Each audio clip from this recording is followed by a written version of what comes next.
오늘은 이렇게 새로 이렇게 같이 예배드리러 온 우리 성도들이 좀 있습니다. 특별히 우리 제가 아까 잠깐 소개를 못했는데 우리 임 장로님이 큰 따님과 보이프렌드 우리 환영을 못한 것 같아요. 우리 한번 일어나시죠. 예. 다 같이 환영의 박수를 하겠습니다. 네. 그리고 또 이제 졸업하고 이제 집에 돌아온 우리 줄리안 아시죠? 타미와 베키 집사님 큰아들 우리 줄리안도 잠깐 일어나죠. 환영합니다.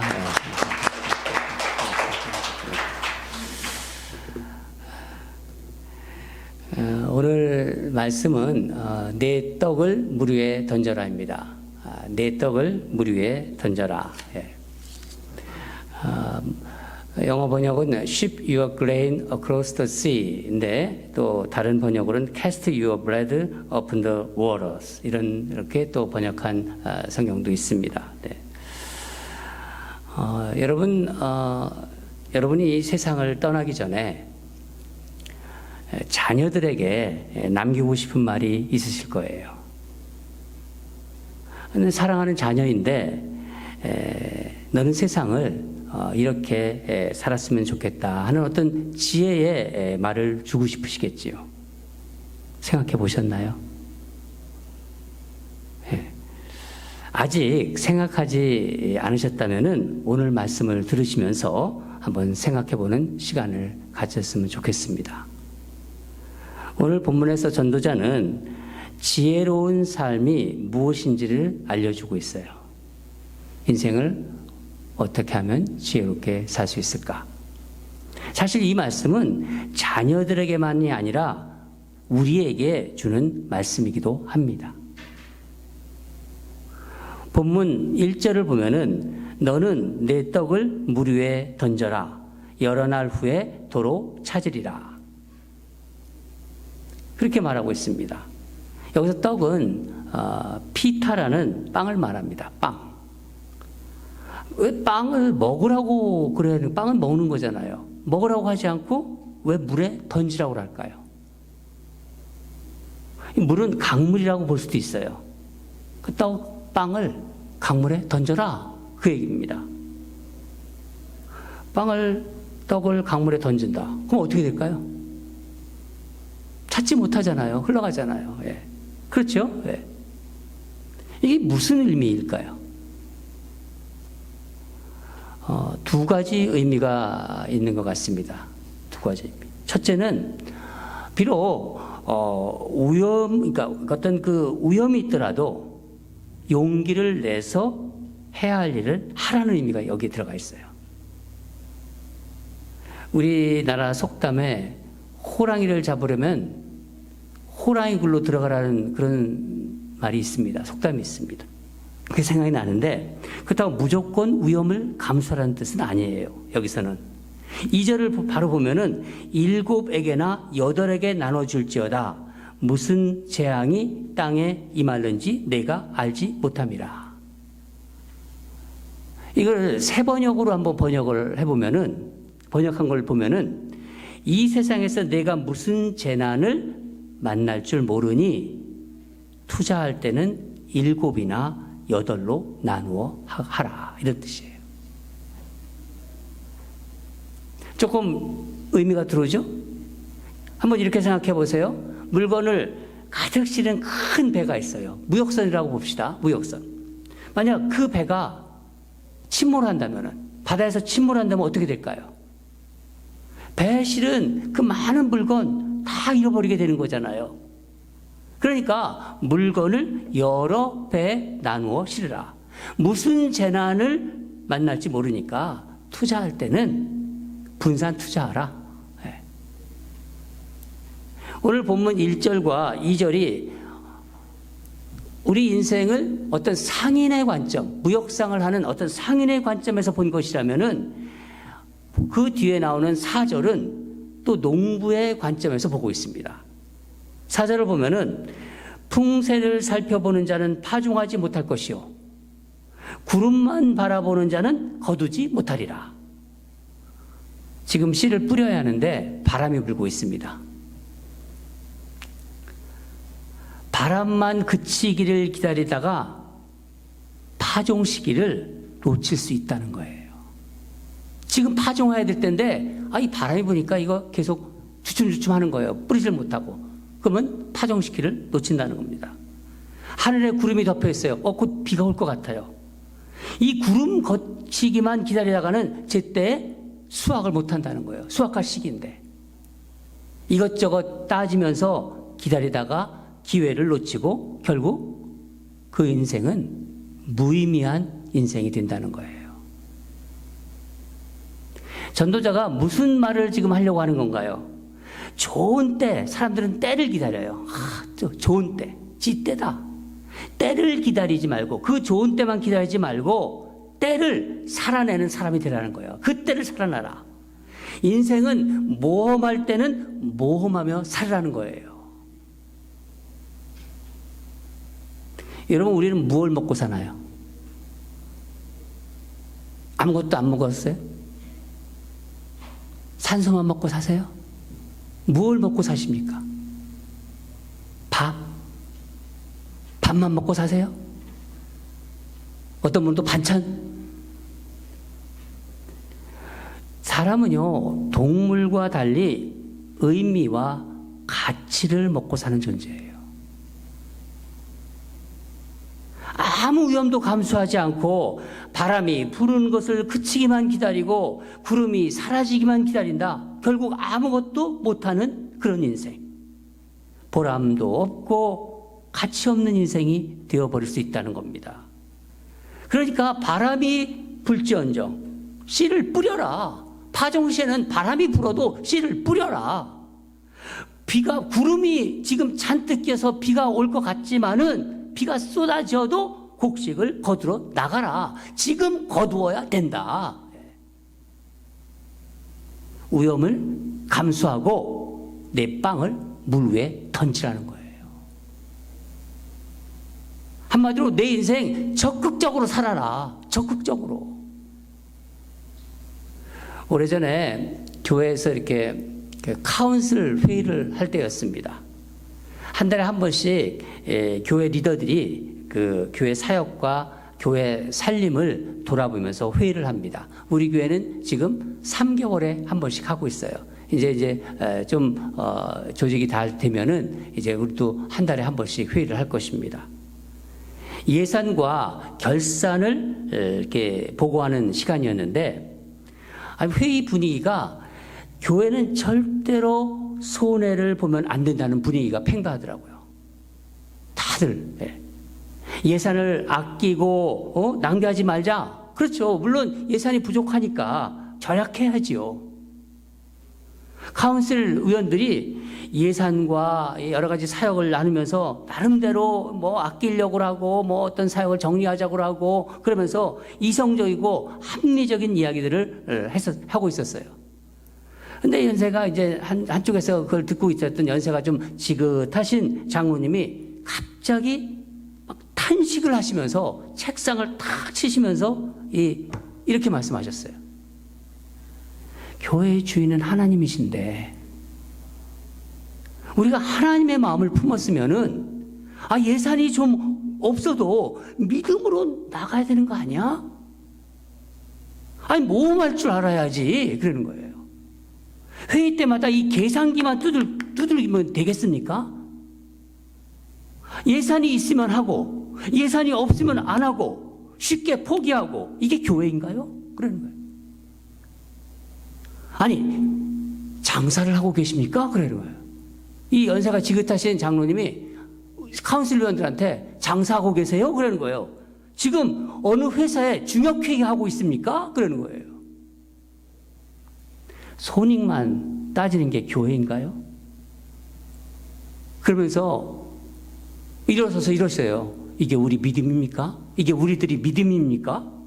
막 한탄하시면서 나중에는 이렇게 말씀하시더라고요. 우리 한번 해봅시다. 여러분, 우리 한번 해봅시다.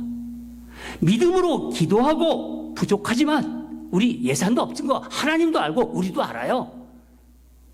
그렇지만은 하나님이 뜻이라면 우리 한번 해봅시다. 우리에게 마음 주셨는데 왜 못합니까? 하나님 도와주세요. 우리 하나님 계신데 이게 교회 아닙니까? 우리 그런 교회 만듭시다. 그러는 거예요. 제가 그때 얼마나 큰 감동을 받았는지 몰라요. 아주 생생하게 지금도 기억이 납니다. 여러분, 교회에서 하는 사역 중에 크게 잘못 생각하고 있는 게 있어요.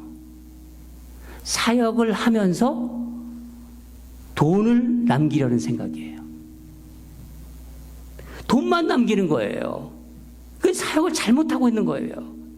물론 아주 잘못한 건 아니죠. 잘했다고 할 때 가장 밑바닥이에요. 남긴 게 돈밖에 없다면 잘한 게 아닙니다. 예산이 좀 오바되어도 우리가 영혼을 구원했다. 성도들의 믿음이 성장했다. 교회가 영적으로 활력이 있고 생명력이 넘치게 되었다. 교회가 이 지역사회의 빛이 되었다. 잘한 것이죠. 주님이 칭찬하실 거예요. 반면에 맨날 교회를 다녀도 생명력도 없고 영혼 구원도 하나도 못하고 믿음도 성장하지 않고 맨날 그 자리에 있고 돈만 낭비했다면요? 그럼 잘못한 거죠. 그런 교회가 되면 안 됩니다. 여러분, 교회가 재정을 남겼다고 잘하는 게 아니에요. 교회 통장에 돈이 많다고 주님이 기뻐하시겠습니까? 우리는 그런 걱정할 필요 없어요. 예. 주님이 물어보실 거예요. 너희들 무엇에 쓰려고 그 통장에 돈 남겨놨니? 그럼 어떻게 대답하실래요? 여러분, 절대로 그런 걸 목표로 했으면 안 됩니다. 많은 교회들이 통장에 돈을 보면서 위로를 삼아요.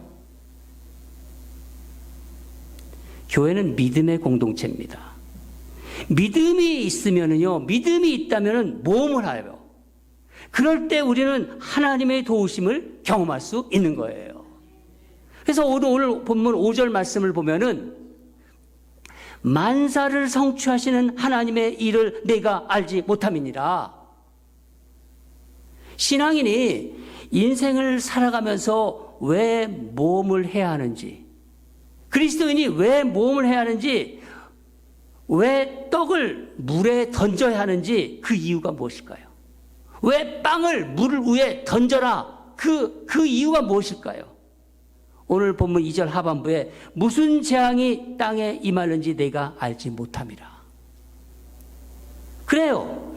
5절을 보여도 5절에도 아이벤 자의 태에서 뼈가 어떻게 자라는지를 내가 알지 못한 같이 만사를 성취하시는 하나님의 일을 내가 알지 못함이니라.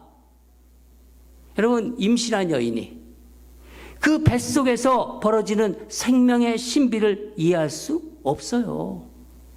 그렇잖아요. 우리 찬양이가 엄마 뱃속에 10개월 있으면서 저렇게 나올 줄 어떻게 알았어요? 아무도 몰라요. 하나님이 행하시는 모든 일, 그 신비를 우리는 이해할 수 없습니다. 우리가 살아가면서 어떤 재앙을 만날지 알 수가 없는 거예요. 생각해 보세요. 누가 코로나 재앙, 3년 가까이 그 코로나 재앙이 올 거라고 누가 예상했어요? 누가 생각했습니까? 아무도 몰랐어요. 개인의 삶도 그렇습니다. 누가 갑자기 아플지, 누가 어떤 병에 걸릴지, 누가 다툴지 우리 몰라요. 하나님께서 세상 만사를 어떻게 이루실지는 알 수 없어요. 그래서 오늘 6절 본문에는 너는 아침에도 씨를 뿌리고 저녁에도 손을 놓지 말라. 이것이 잘 될는지 저것이 잘 될는지 혹 둘 다 잘 될는지 알지 못함이라. 여러분이 씨를 뿌리잖아요. 농사 질 때 씨를 뿌리잖아요. 그러면요, 이 씨가 자랄지 안 자랄지 어떻게 알아요? 이쪽에 뿌린 씨가 자랄지 저쪽에 뿌린 씨가 잘 자랄지 뭐 이런 거 아무도 모릅니다. 아니면 둘 다 잘 자랄지. 그러니 아침에 일하러 나가면, 우리가 일터로 나가잖아요, 아침에 일하러 나가면은요, 저녁까지 가서 계속 시계만 보지 말고 내 일에 전념해라. 내 일에 전념하라는 거예요. 지금 최선을 다하라. 지금 최선을 다하라.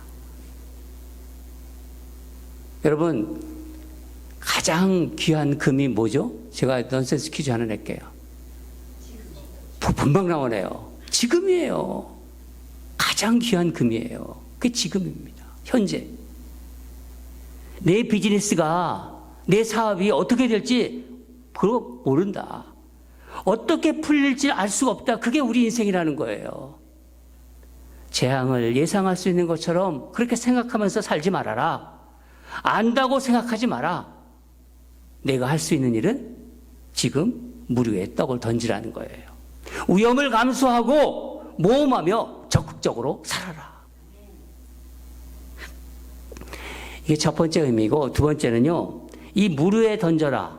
이 두 번째 의미는 갚을 능력이 없는 사람에게도 베풀며 살라는 거예요. 갚을 능력이 없어요. 그런데 그 사람한테 베풀라는 거예요. 선을 행하고 베푸는데 계산하지 말라. 이해타산적으로 하지 말라는 거예요. 베풀 때. 여러분, 교회가 선교하고 구제하고 헌금하는 목적이 뭔가 이익을 남기려고 하는 건가요? 아닙니다. 교회는요, 그런 계산을 하지 않는 곳이에요. 그곳에 하나님의 뜻이 있다고 생각하면요, 있으면요, 무조건 주는 거예요. 무조건 베푸는 거예요. 거기 하나님의 뜻이 있으니까. 그래서 물 위에 떡을 던지라는 거예요. 나중에 어떻게 될지 알 수가 없습니다. 믿고 행하는 것입니다. 전도서 5장 10절을 보면은, 은을 사랑하는 자는 은으로 만족하지 못하고 풍요를 사랑하는 자는 소득으로 돈이 아무리 많아도 만족하지 못하다. 재산을 모으기를 좋아하는 자가 아무리 큰 재산을 모아도 결국 만족은 없다는 거예요. 여러분, 아끼다가 똥 되었다 그런 말 하잖아요. 가끔 우리 아내가 냉장고 이렇게 보면서 아끼다가 똥 됐네 그런 얘기가 들어요. 우리는 자본주의 사회, 또 소비적인 환경, 또 경쟁이 심한 사회에서 지금 살고 있습니다. 남보다 더 많이 가지려고 하고 더 많이 움켜쥐려고 하지만은 그 결과가 그만큼 우리를 행복하게 하나요? 그만큼 우리를 만족하게 하나요? 지혜자가 얘기했잖아요. 내가 다 해봤다. 나만큼 누려본 사람이 어디 있느냐? 내가 그런 거 다 누려봤지만은 만족이 안 된다. 헛되다 그랬잖아요. 헤벨, 헛되다. 여러분, 올해도 지금 벌써 8월이 됐어요. 8월 첫째 주예요. 얼마나 시간이 빠릅니까? 여러분, 한번 지난 살아온 시간을 한번 돌아보세요. 오늘 말씀을 들으면서 내가 살아온 시간을 잠깐 한번 돌아보시기 바랍니다. 나는 무엇을 위해서 살고 있나? 나는 무엇을 위해서 살고 있나? 계속 모으기만 하고 자꾸 움켜쥐려고만 하고 전혀 모험하지 않고 한 번도 내 것을 버린 적이 없다. 나는 한 번도 내 것을 버린 적이 없다. 나만을 위해서, 내 가족만을 위해서 그렇게 살았다면요, 과연 내가 내 인생을 잘 살고 있는 것인가? 지금 내 삶의 방향은 제대로 가고 있는 것인가? 여러분, 생각해 봐야 되는 거예요. 지혜자는 내 소중한 것을 물 위에 던지라고 합니다. 내 소중한 것을 물 위에 던져라. 나만을 위해 살지 말고, 내 가족만을 위하면 살지 말고 이웃을 위해서 살라고 하는 말씀입니다. 여러분, 우리는요, 누군가의 인생에 필요한 존재로 부름받은 거예요. 혼자 살 수 없잖아요. 하나님이 우리를 이 땅에 태어나신 이유는 누군가를 위해서, 누군가의 필요한 존재로 부름받았고 필요한 존재가 되어야 되는 거예요. 우리는. 그게 하나님이 원하시는 삶입니다. 여러분 중에 이런 의문이 드실 분이 있으실 것 같아요. 왜 하필 떡을 물 위에 던지라고 했을까? 아니, 던질 때가 많은데 먹으라고 하지 않고 또 왜 물 위에 던지라고 했을까? 여러분 어떻게 생각하세요? 물 위에. 떡을 물 위에 던지라고 했잖아요.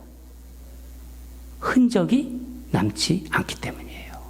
떡을 물 위에 던져요. 빵을 물 위에 던지면요, 흔적이 남지 않습니다. 예수님께서 이렇게 말씀하셨어요. 마태복음 6장 3절에서 4절에 너는 구제할 때 오른손이 하는 것을 왼손이 모르게 하라. 내 구제함을 은밀하게 하라. 은밀한 중에 보시는 너희 아버지께서 갚으시리라. 여러분, 이 베풀고 나누는 삶은요, 때로는 무모해 보입니다. 어떤 때는 이게 심지어 이 낭비라고 생각할 때도 있어요. 여러분, 다른 사람 도와주는 거 있죠? 다른 사람한테 베푸는 거, 이거 아무나 못해요. 어떻게 보면 자격이 있어야 되는 거예요. 아니, 내 돈 가지고 내가 베푸는데, 내 시간 가지고, 내 정성 가지고 베푸는데 무슨 자격? 자격이 있어야 되는 거예요. 도와주는 사람은, 베푸는 사람은요, 보상을 기대하면 도와줄 자격이 없는 거예요. 내가 도와주면서 보상을 기대한다. 저 사람 왜 감사하단 말 안 해? 그런 거 생각하지 마세요. 도와주면서, 베풀면서. 그런 거 생각하면서 도와주고 또 하면은요, 그거는 베풀 자격이 없는 사람이에요. 도움을 받는 사람이 업신여김을 당하거나, 내가 도움을 받고 있어요. 근데 내가 업신여김을 당해요. 내가 비굴함을 당해요. 수치심을 느끼지 않게 도와줘야 돼요. 그런 수치심을 느끼지 않게 도와줘야 됩니다. 얼마나 힘들어요. 도와주면서도. 여러분, 그리스도인의 도움은요, 바로 그런 거예요. 그 베품이라는 것은요. 우월감으로 내가 너보다 돈 많다, 내가 너보다 좀 잘났다, 그거 가지고 도와준다? 우월감으로 도와준다? 그거 베푸는 일이 아닙니다. 오래가지 못해요. 절대로 오래가지 못합니다. 그래서 예수님이 뭐라고 말씀하셨을까? 예수님이 알고서 말씀하셨잖아요. 보물을 하늘에 쌓아두라. 보물을 하늘에 쌓아두라고 했어요. 보물을 쌓아두는 마음으로 남을 도와주는 거예요. 보물을 하늘에 쌓아두는 마음으로 남을 베푸는 거예요. 마태복음 6장 20절에 오직 너희를 위하여 보물을 하늘에 쌓아두라. 거기는 너희를 위해서 하는 거예요. 너희를 위해서. 예. 거기는 좀이나 동록이 해하지 못하며 도둑이 구멍을 뚫지도 못하고 도둑질도 못하느니라. 우리는요, 하나님을 사랑하고 이웃을 사랑해서 하는 모든 선한 행위는요, 마치 뭐냐면 물 위에 떡을 던지는 것과 같은 거예요. 그래서 선을 행하다가 낙심되기도 합니다. 때때로 포기하고 싶을 때가 있어요. 예. 그러나 여러 날 후에 도로 찾는다. 무언가 보람이 있는 것이 세워진다는 것입니다. 사도 바울은 갈라디아서 6장 9절에서 이렇게 말했습니다. 우리가 선을 행하되 낙심하지 말지니 포기하지 아니하면 때가 이르되 거두리라. 하나님께 맡기고 걱정 말고 물 위에 떡을 던지는 거예요. 여러분, 우리 온누리 교회, YBC 온누리 교회는 1년 4개월이 되어가는 개척교회예요. 우리 교회의 특징이 뭐라고 생각하십니까? 이제 한 1년 정도, 1년 4개월 다니신 분도 있고, 한 6개월 정도 다니시고, 한 8개월 다니신 분들인데, 우리 교회의 특징이 뭐라고 생각하세요? 우리 교회는요, 늘 개혁하는 교회예요. 개혁하는 교회. 여러분, 개혁은 모험과 밀접한 관계가 있는 거예요. 개혁은. 개혁 정신은 모험하는 정신입니다. 손해 안 보겠다는 것이 개혁이 아니죠. 손해 보더라도, 눈앞에 손해를 보더라도, 그래서 바른 것을 추구하는 것이 모험이고 개혁입니다. 물 위에 던지는 것이 개혁 정신이에요. 움켜쥐고 아끼려 하기보다는요, 베풀고 나누면서 우리의 이기적인 욕망도 극복이 되는 거예요. 여러분, 우리 자녀들 기를 때 생각해 보세요. 지금 우리 자녀들 다 있는데 얼마나 사랑과 정성을 쏟아부었습니까? 우리 자녀들 다 여기 있는데 기를 때. 그런데 쟤네들 기르면서 쟤한테 뭐 바라야지, 그런 거 바라면서 뭐 쏟아부었어요? 어? 사랑과 정성을 저놈한테 뭘 바라야지, 그런 거 했습니까? 아니잖아요. 무조건 쏟아부었잖아요. 그냥 쏟아부은 거예요. 마치 밑 빠진 독에 물 붓듯이 무조건 사랑한 거예요. 근데 나중에 보면은요, 우리 자녀들이 그 사랑받은 힘으로 삶의 어려움을 이겨내고 견뎌내고 극복합니다. 사랑하기에 무조건 던지는 거예요. 언젠가 우리 자녀들이 믿음의 사람으로, 하나님이 기뻐하시는 그 믿음의 사람으로 아름답게 성장되어 있는 것을 보게 될 것입니다. 오늘 본문에서 전도단 7절에 이렇게 말해요. 눈으로 해를 보는 것은 즐거운 일이로다. 이게 무슨 말씀입니까? 눈으로 해를 보는 게 즐거운 일이다. 아유, 눈부셔. 그게 아니라 눈으로 해를 보는 게 즐거운 일이다.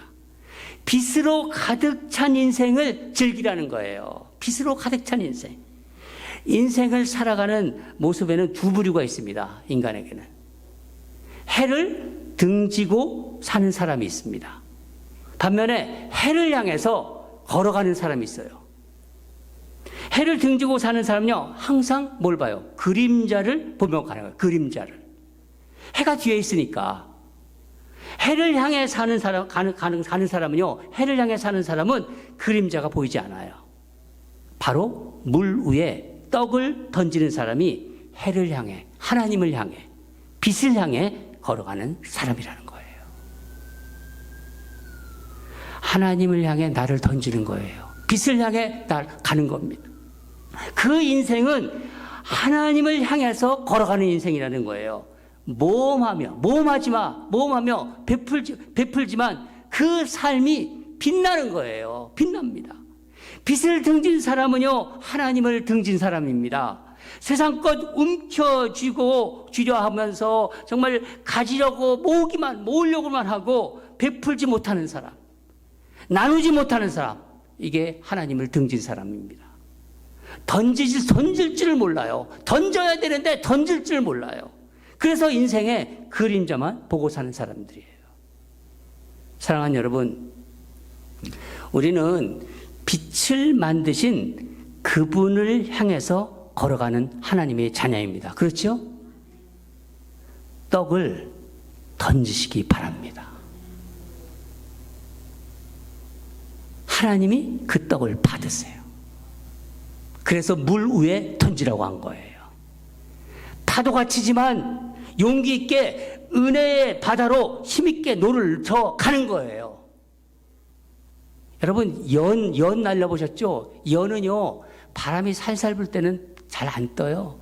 바람이 많이 불 때 더 높이 난다는 걸 아셔야 돼요. 저는 연을 뛰어보면서 그걸 느꼈습니다. 바람이 더 많이 나니까, 바람이 더 많이 불 때 높이 날더라고요. 세상은요, 불확실한 세상입니다. 미국도 그렇고 한국도 그렇고 온 나라가, 온 세상이 지금 불확실합니다. 하나님을 향하여 떡을 던지고 모험하면서 베푸는 저와 여러분이 되기를 주님으로 축원합니다. 기도하겠습니다. 하나님 아버지, 오늘 전도서의 지혜자를 통해서 물 위에 떡을 던지라는 말씀을 성도들과 나누었습니다. 이 말씀이 무엇인지 정말 힘들었는데 하나님,